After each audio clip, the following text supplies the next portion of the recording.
মালিক ইবনে দিনার উনি বলতেছেন, হজ করার পরে আমি আল্লাহর দরবারে ডাক দিয়ে বললাম, আল্লাহ আপনি মেহেরবানি করে আমারে জানায় দেন এই বছর কার হজ হয়েছে, কার হজ হয় নাই, আপনি দয়া করে আমারে আজকে বলে দেন। রাত্রিবেলা ঘুমায় রয়েছেন মালিক ইবনে দিনার, স্বপ্নের মধ্যে দেখতেছে আল্লাহ ডাক দেখা, মালিক রে সবার হজ আমি আল্লাহ কবুল করছি, সবার জীবনের গুনাহ আমি আল্লাহ মাফ করে দিয়েছি, কিন্তু একজনের হজ আমি আল্লাহ কবুল করি নাই, একজনের গুনাহ আমি আল্লাহ মাফ করি নাই। মালিক ইবনে দিনার চিন্তায় পড়ে গেলেন, ওই লোকটা কি আমি নাকি অন্য কেউ? সারা রাত্র ঘুমাইতে পারেন নাই, যদি আল্লাহ আমার হজ কবুল না করে আমি মালিক ইবনে দিনারের জীবন বরবাদ হয়ে যাবে। আল্লাহর ওলি যারা ছিলেন তারা হর হামেশা আল্লাহকে ভয় পাইতেন, আল্লাহকে ডরাইতেন, আল্লাহর ভয় অন্তর তাদের অন্তরগুলি প্রকম্পিত হইতো। সারা রাত্র মালিক ইবনে দিনার ঘুমান নাই, চিন্তায় পড়ে গেলেন। পরের দিন রাত্রিবেলা আবার ঘুমিয়ে রয়েছে। স্বপ্নের ঘরে আল্লাহ ডাক দিয়ে বলতেছে, মালিক সবার জীবনের গুনাহ মাফ করছি, সবার হজ আমি আল্লাহ কবুল করছি, তোমারটাও করছি, তুমি চিন্তিত হইও না রে মালিক। কিন্তু যার হজ কবুল করি নাই তার নাম মুহাম্মদ ইবনে হারুন সমরকন্দি। মালিক ইবনে দিনার চিন্তায় পড়ে গেলেন, এই লোকটা কি, যার হজ হলো না, যার দোয়া কবুল হলো না, কারণটা কি? সকালবেলা ফজরের নামাজ পড়লেন মক্কায় হেরেমে। নামাজ শেষ করার পরে মক্কাবাসীদেরকে ডাক দেখে, ও মক্কার লোকেরা, তোমরা বলো মুহাম্মদ ইবনে হারুন সমরকন্দি নামে তোমরা কাউরে চিনো কিনা? মক্কার লোকেরা ডাক দেখে, মালিক ইবনে দিনার ইরাকি, মুহাম্মদ ইবনে হারুন সমরকন্দির আমরা চিনি। এই লোকটা আজকে 40 বছর ধরে ওই মাকামে ইব্রাহিমে সারা রাত্র ভরে ভরে নামাজ পড়ে। চিন্তা করতে পারছে, 40 বছর ধরে মাকাম ইব্রাহিমে নামাজ পড়ে, তার হজ কবুল হলো না, তার জীবনের গুনাহ মাফ হইল না। মালিক ইবনে দিনার খুব পেরেশান হইল। বলো কি, 40 বছর ধরে সে মাকাম ইব্রাহিমে ইবাদত করে? বলে হ্যাঁ। আর আমল কি তার বলা?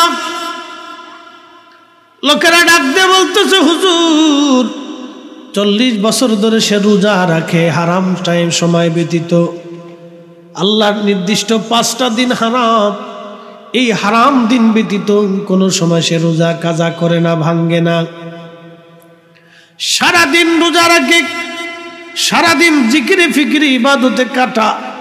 40 বছর ধরে সে মাকামে ইব্রাহিমে আছে। মালিক ইবনে দিনার আরো চিন্তায় পড়ে গেলেন, বলো কি, এত বড় দামি ইবাদত করনেওয়ালা বান্দার গুনাহ মাফ হইল না, এই লোকটাকে ঠিকানা কি আমার জানার দরকার, বাড়ি কোথায় আমার বোঝার দরকার আছে।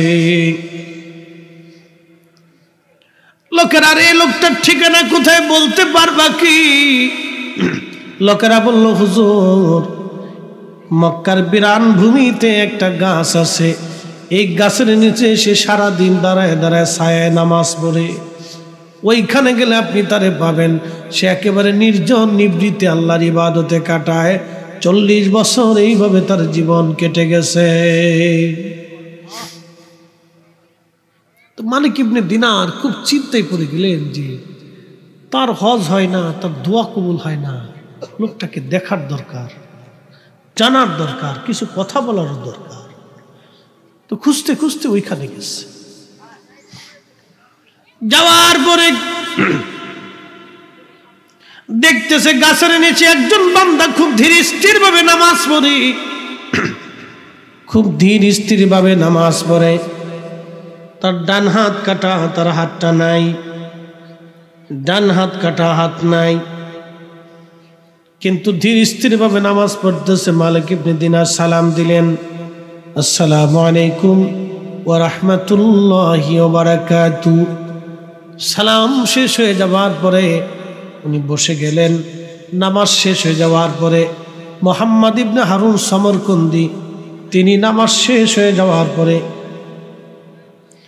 জিজ্ঞেস করলেন, ও আল্লাহর বান্দা, আপনার নাম কি, ঠিকানা কি, পরিচয় কি? বলে, আমার নাম মালিক ইবনে দিনার আল ইরাকি। বলতেছে, হুজুর আমি নাম শুনছি আপনার, আপনি ইরাকের অনেক বড় জাহিদ, অনেক বড় আবিদ, অনেক বড় আল্লাহওয়ালা।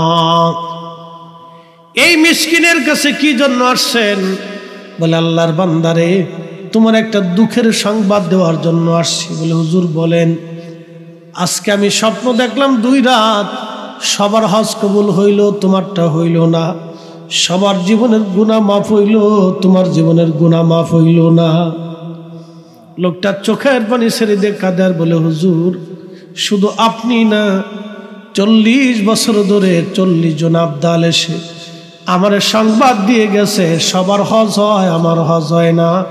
সবার দোয়া কবুল হয়, কিন্তু আমার দোয়া কবুল হয় না। সবার জীবনের গুনাহ মাফ হয়, কিন্তু আমার জীবনের গুনাহ মাফ হয় না। লোকটা অঝোর ধারা কাঁদতেছে, পেরেশান হয়ে গেছে। বলে, হুজুর 40 জন আবদাল 40 বছরে সে আমার সংবাদ দিয়ে গেছে, আপনি 40তম আজকে সংবাদ দিয়ে গেলেন। মালিক ইবনে দিনার বলতেছে, আল্লাহর বান্দা, তোমার জীবনের ভুলটা কি তুমি বলবা? কি অপরাধ করছো তুমি? বলতেছে, হুজুর আমার জীবনের একটা মহা অন্যায় আমি করে ফেলছিলাম। আমি মদও পাইছিলাম, নেশাগ্রস্ত ছিলাম, নেশায় আসক্ত ছিলাম, প্রতিদিন আমি নেশা করতাম। আমি অঢেল সম্পদের মালিক ছিলাম, প্রত্যেক দিন নেশা করতাম। শাবানের শেষ রাত নেশা করে বাড়ি ফিরে আসছি।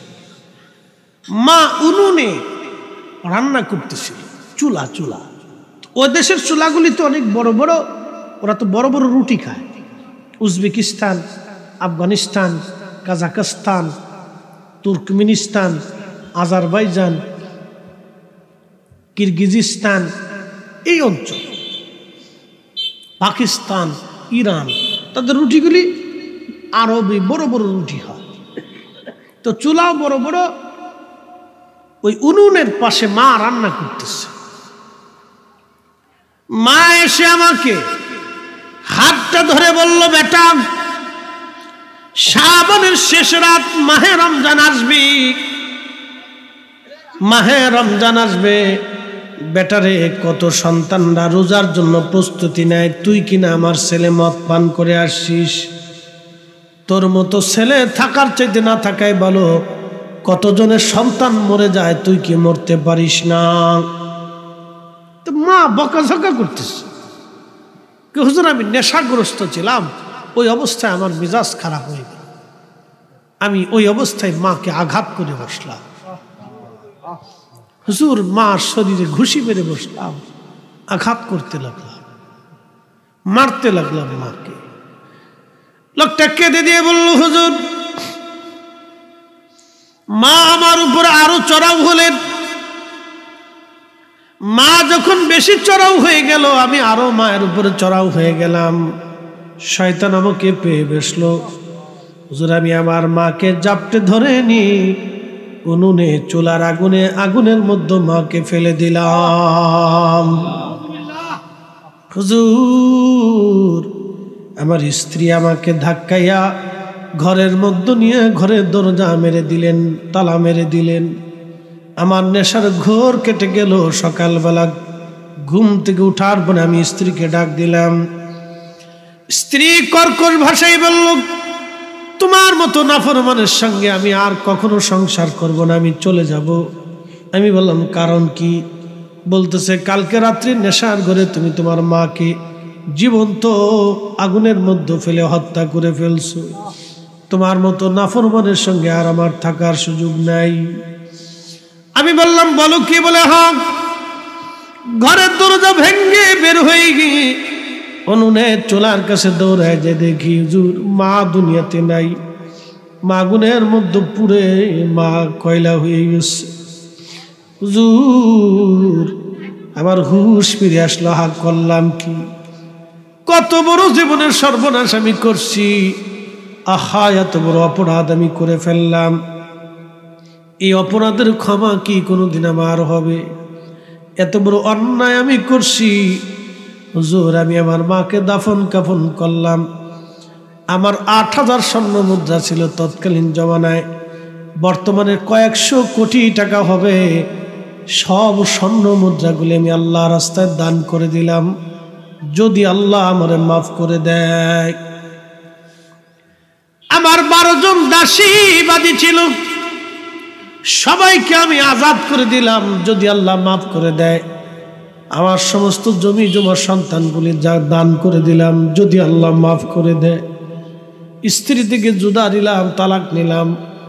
তালাক নিয়ে আমি মাকাম ইব্রাহিমে আসার আগে আপনি আমার ডান হাতটা কাটা দেখতেছেন, এই হাতটা দিয়ে মারছিলাম, আমি বাম হাত দিয়ে কুড়াল দিয়ে কুবাই আমি ডান হাত কেটে ফেলে দিয়েছি, যদি আল্লাহ আমারে মাফ করে দেয়।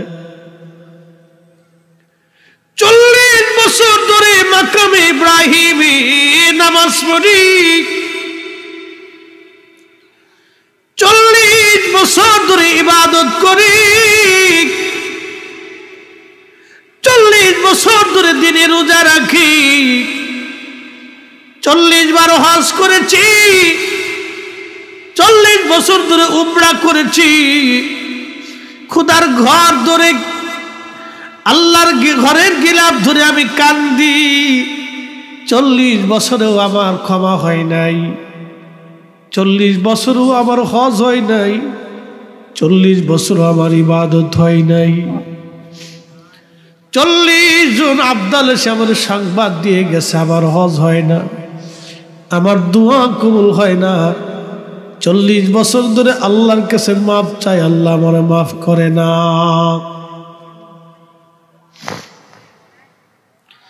মালিক ইবনে দিনার মুখের মধ্যে হাত দিয়ে গুনগুন করে কাঁদে আর বলে, আল্লাহর বান্দারে, জীবনে কত বড় সর্বনাশ তুই করছো তুমি জানো? এত বড় অপরাধের কি ক্ষমা কখনো হয়? এত বড় অন্যের ক্ষমা কি কখনো হয় নাকি রে? কে তোকে ক্ষমা করবে বল? এত বড় অন্যের ক্ষমা কি করে হবে? মালিক ইবনে দিনার চলে গেলেন মক্কার মুসাফির খানাতে, তিনি বিশ্রামে আছেন, রাত্রিবেলা ঘুমান। আর ওই যে মুহাম্মদ ইবনে হারুন সমরকন্দি অবস্থায় হাত বাড়াই দিচ্ছে আল্লাহর দরবারে, মক্কার বিরান ভূমিতে আকাশের দিকে হাত বাড়াইয়া আজকে অঝোর দ্বারায় চোখের পানি ছেড়ে ছেড়ে কাঁদে আর বলে, রব আপনি তো বিপদ অপসারণকারী, মুসিবত দূরকারী, আপনি তওবা কবুলকারী, আপনি ক্ষমাকারী, ক্ষমা করাকে আপনি তো ভালোবাসেন। আপনি নিজে বলছেন আল্লাহ 40টা বছর ধরে অপরাধের জন্য আমি কাঁদতেছি, আল্লাহ তোমার দরজা থেকে যদি ফিরাও আমি কোন দরজায় হাত বাড়াবো? আল্লাহ। ইমাম জৌজি লিখতেছেন, দু হাত বাড়াইয়া খুব বিনয়ে বিনয়ে কাঁদতেছে। 40 বছরের কান্না থেকে আজকের কান্নাটা ছিল সবচেয়ে বেশি বিনয়, খুব অনুনয়ে বিনয়ের সাথে দীর্ঘ সময় সে কাঁদতেছে, ইয়া রব আমি তো একটা ভুলের জন্য 40 বছর ধরে মাপ চাচ্ছি আল্লাহ, 40 বছর ধরে ক্ষমা চাচ্ছি আল্লাহ, 40 বছর ধরে মাপ চাইতেছি আল্লাহ, তুমি যদি ক্ষমা না করো আমি কোথায় যাব আল্লাহ? তোমার বান্দা কোথায় যাবে আল্লাহ? 40 বছর ধরে ক্ষমা চাইতেছি আল্লাহ। এই 40 বছরের ক্ষমা, 40 বছর ধরে ক্ষমা চাইতেছি, এইভাবে বিনয়ে বিনয়ে মালিক ইবনে দিনার রাহিমাহুল্লাহ বলেন, আল্লাহর বান্দা বিনয়ে বিনয়ে বিনয়ে বিনয়ে মাপ চাইতে লাগলো। রাত্রিবেলা ঘুমিয়ে আসি, স্বপ্নের করে দেখতেছে রাহমাতুল লিল আলামিন নবীজি তশরিফ বানছে মালিক ইবনে দিনারের ঘরে। একবার জোরে বলা যাবে কি মারহাবা? আল্লাহর নবী তশরিফ আনলেন ডাক দেখো মালিক ইবনে দিনার, কে তোমাকে আল্লাহর বান্দাকে আল্লাহর রহমত থেকে জুদা করতে বলছে? কে তোমাকে বলছে আল্লাহর বান্দারে আল্লাহ ক্ষমা করবে না? তুমি কেন বলছো তার ক্ষমা হবে না?